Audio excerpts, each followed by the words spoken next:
Voici l'église du bourg de Sainte-Anne, avant le début des travaux.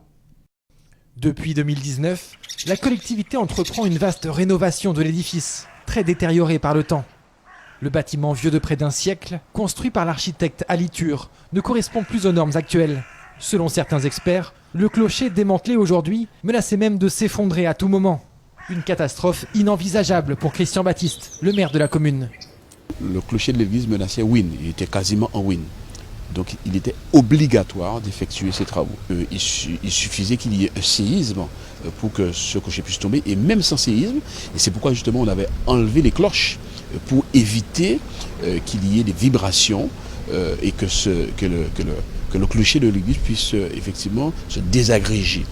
Que ce sont des travaux qui seront terminés, ce sont des travaux qui sont financés.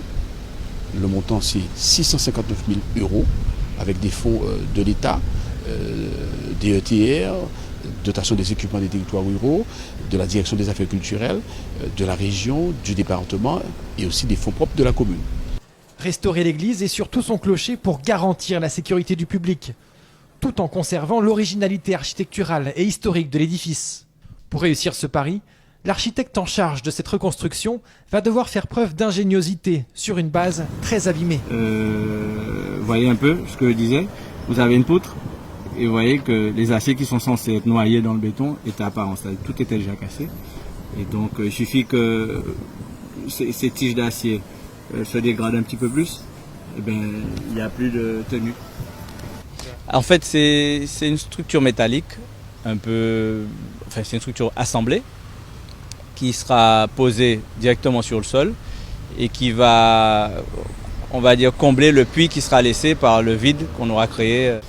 C'est creux ici, la tête du clocher sera ajourée pour, en cas de cyclone, permettre que le vent puisse passer tranquillement. Avant d'arriver à la solution métallique, on avait étudié une reconstruction à l'identique et d'autres options. Mais la solution la plus économique et techniquement la plus viable, c'était refaire un clocher métallique. De par la complexité du chantier et l'ingéniosité des équipes techniques, les travaux sont suivis de près par l'Association des bâtiments de France, ainsi que par plusieurs bureaux d'études. Les travaux devraient s'achever début 2020. Chacun pourra alors découvrir ou redécouvrir ce joyau du centre-bourg de Sainte-Anne.